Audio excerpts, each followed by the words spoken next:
the mid lane. Thank you very much, Trevor. Indeed, standing by with Crown, who had an absolutely fantastic series. The first thing I want to ask you about is the aggression of H2K in the early game throughout that series. Every single time you guys had an answer for it and you could turn it around. How did you do that consistently throughout the series?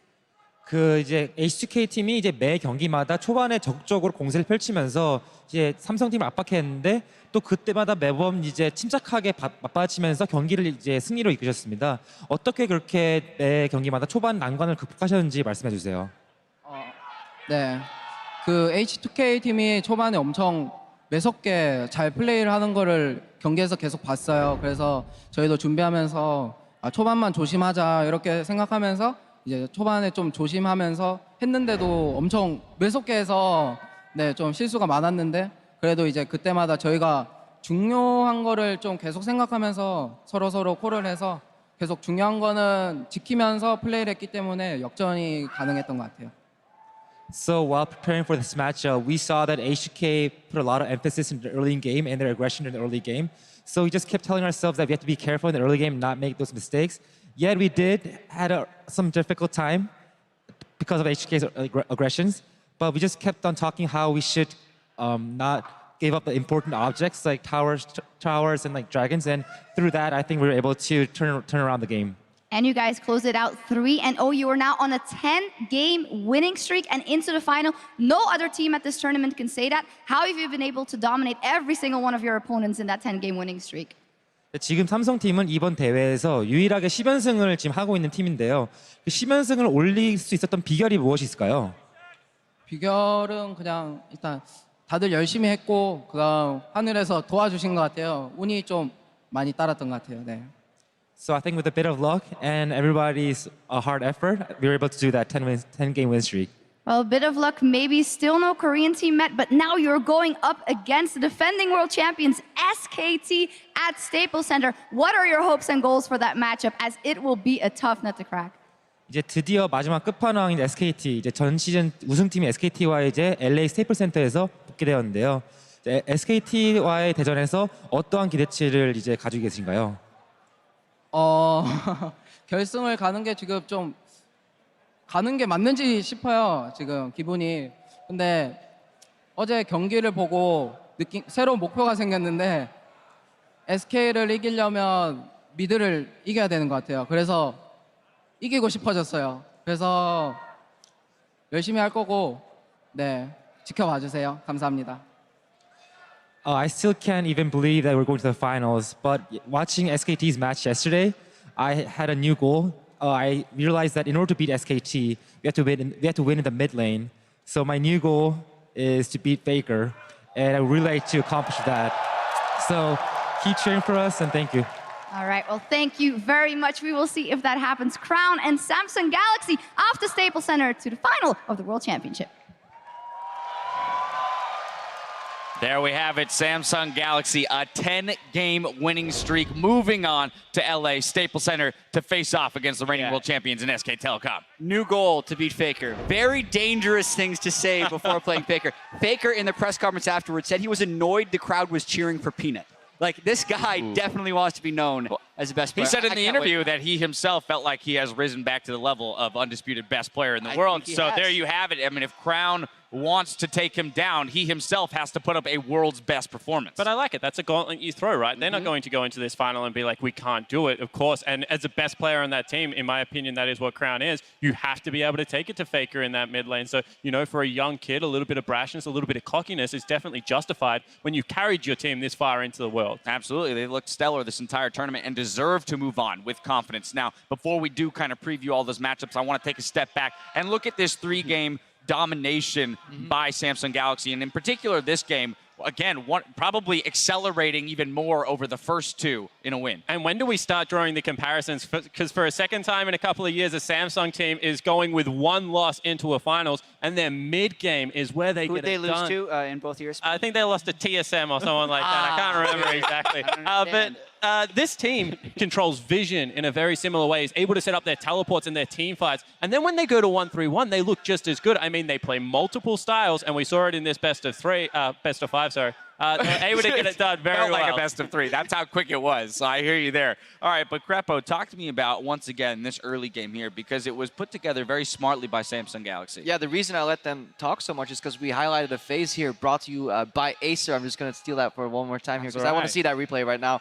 Because that is, look at his ward. So Crown places that, and the context of this ward is that Olaf, instead of doing a 2-cam clear, now had a 3-cam clear on the left side, goes to his Raptors. He's going for his optimal gank or optimal clear path here, heading to the red buff. The problem in the Olaf Elise matchup is that you're prone to invades. Yeah, that ward would not have been placed unless Ambition was doing that pass. So that's already showing communication between the mid lane and the jungler. And here, Jankos walks over the ward. So instead of just finishing the red buff, Ambition's actually able to pull it back, get the recharge on his axe, get the hits in, and then barely get it into smite range before Jankos makes it there. Yeah, and he would never know how close Jankos is there, so that ward allows an extra camp to be taken. Ambition then went mid into a pressure gank, then ran top. This is a mistake by Odoame. What is he supposed to do when Cuba plays the lane so well?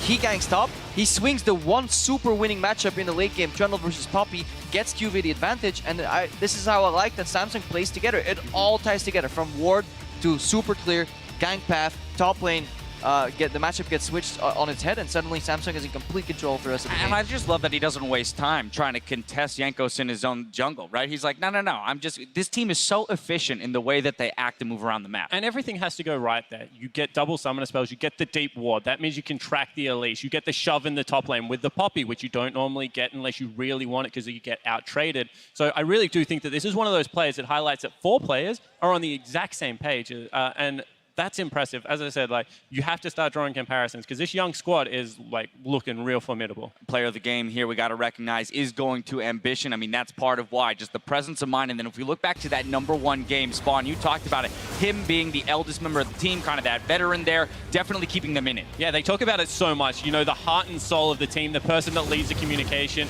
And when you're falling behind in early games and getting killed, you need that guy to keep your team positive. And Ambition, time and time again, is credited for that for Samsung.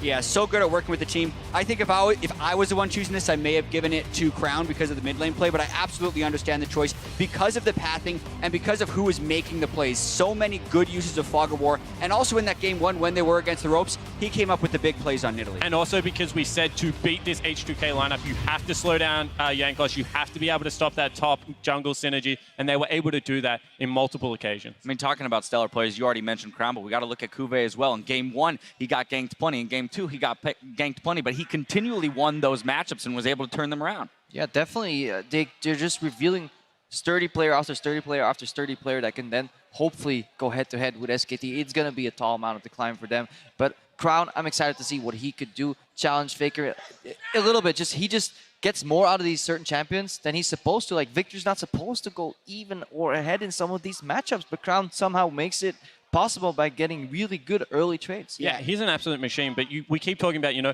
this next opponent. It's better than anyone they face, but at the end of the day, they're able to take down KT. They run through groups the way they did against pretty good opponents as well. They get into this stage. I mean, they knocked out TSM, and they had to go head-to-head with RNG. It's not like they're playing bad teams. Have they played someone like SKT yet? No, no way. No one in the world is like that team, but you know, they still have overcome very classy opponents to make it this far. And as we acknowledge Samsung Galaxy moving on to the finals, we have to bid farewell to H2K, the only Western team to make it as far as the semifinals. And although they got 3-0 tonight, Deficia was saying that they should be proud of their accomplishments here at the World Championship. Honestly, they matched on a lot of European teams in terms of legacy, because for me, Season 1 doesn't really count. Then Season 2 was kind of underdeveloped as well. We had like CLGU, Moscow 5 there. Then there was Fnatic. Then there was nothing. Then there was Fnatic and Origin again, all up to the semifinals. H2K now can get added to that list. They matched the best European results at Worlds historically, and they can be proud about that. And Jankos was insane in a lot of these games. He had spectacular mechanics, spectacular pathing. Every player also had their individual time to shine for H2K. There was a game that every individual member of that team were able to carry. They couldn't put it together against Samsung. This was a really bad day for H2K, I think, on top of also playing against their best opponent yet. And semifinals, that's how far they made. And unfortunately, due to recency bias, you remember the close games. But that day that they put up in group stage, where they're able to run through the whole the entirety of their group, and then do it to EDG again. People are going to look back at that play out of Ryu and be like, this guy is legit. Didn't play well today, but had some of the best League of Legends in that group stage day. It was like phenomenal. I really hope this H2K lineup can carry on their strengths into the next season in Europe, because they definitely have it in them to be a contender for especially if you look at how the teams around them have kind of capitulated overall. Fnatic without a roster right now, Origin completely collapsed here. H2K could be a front runner for the title in Europe if they can play to their strengths like they did here. Absolutely. Well, now it's time to take a look at the updated bracket. SKT and Samsung Galaxy have emerged victorious in the semifinals and will move on to the Staples Center in Los Angeles to battle for the World Championship. Now, even if you're staying at home for finals, we're celebrating the last round of Worlds over 2 days, and you're invited to join in on the festivities. Tune in Friday at 6 p.m. Pacific time for an awesome event streamed live on watch.lolesports.com. We'll kick things off with a special live edition of Primetime League, followed by an all-mid, all-star deathmatch. We'll have a cosplay showcase hosted by the all-chat crew, Riot musicians and composers backed by members of the Hollywood Chamber Orchestra. Will cap off the night with the music of League of Legends live. Lastly, the countdown to finals begins with a marathon of the best games in World's history, leading right up until our pregame coverage of the final fight on Saturday at 2:30 Pacific. Are we replaying the SKT Rocks Best of 5? Is that the Twice. Yeah, right? We're just going to boom. Just play that whole series, and then we can start making our way into the history books. All right, but before we turn out the lights here at the Garden, let's go ahead and look at some of your semifinal World's Big Plays brought to you by XXX Return of Xander Cage. At Ravensword Wing sums up one of yesterday's show-stopping moments. That arrow, best Ashe arrow in League history. Let's take a look. Oh, baby. And they even got the pick off on Bang. Rox doesn't actually have to stop pushing right now. They can delay the recalls. The Ash arrows. Look at the arrow. Get teleport. He's gonna stop it out. He's stopped, dude. Which means they can push. But they get it. They're gonna win the Nexus. They're trying to burn it down. Is the stun gonna be enough? It's not. Rox Tigers answer back with game 2. Here's the hawk shot first. He scouts and then he shoots the arrow. Now, originally, Echo was recalling, canceled it and wanted to get there quicker, changed to teleport, and it just barely gets there in time. Yeah, the teleport nerfs that happened this year, adding the extra second to the channel time, pretty impactful It's in right the there. script. Yeah, I mean, he saw the start of the recall / teleport, so the aim was easy, but as far as game impact, one of the greatest Ashe arrows we've ever seen. Yeah, and you know, people are talking about Peanut's performance yesterday, and it's justified because he played very well, but Prey to me stepped up, elevated himself, has fallen short of getting another Worlds. This is a guy that's been there multiple times, but boy, is he a fantastic And we saw it. It made Crepo's knees weak there. Boom, dropped a couple inches. All right, well, at Jay Lundgren Sports has an important question and an answer. How do you beat a team with 3 Infernal Drakes? Well, you beat Faker. Here's your World's Big Play. Trying to keep out, Repel gets away from this time, he goes in for it, and it's secured by Bangy. That is a big deal. SKT, Shockwave, a shutdown. They've got 3 already. They're looking to kill absolutely everybody. Rox Tigers getting wiped off the face of the map. Speth, the only one alive. And this is why I put so much emphasis on clutch players. Faker and Bang, SKT have shown on the biggest stage, they are reliable and they can come up with these plays. Yeah, climactic moment in that series, but I also have another answer for how you beat 3 Infernal Drakes. Okay. 10,000 gold leads. Oh, That that's definitely helps. that's pretty good. That's pretty good. But that is one of those moments that we talked about where that entire series kind of hinged on just singular plays, right? Because again, with those 3 Infernal Drakes, Rox is able to extend it maybe a little bit more, and that game could have gone the other direction and started off the whole series on a different note. Yeah, and Rox should have probably not gotten a single one of those Infernal Drakes. Every single one was kind of procured by some creative plays that they made, and they really just were playing so tight, and then it just all fell apart in the end. So close, so close. As you mentioned, maybe we'll see that entire series come next week as we recap Worlds. Now, remember, you can always share your highlight reel moments by tweeting with the Worlds, or rather with the hashtag Worlds Big Plays. Now, stick around for another edition of Worlds tonight with Riv, Deficio, and Papa Smithy. That's going to do it for us here in the Big Apple. Now, for myself and everyone here in New York City, thank you for joining us, and we'll see you in LA.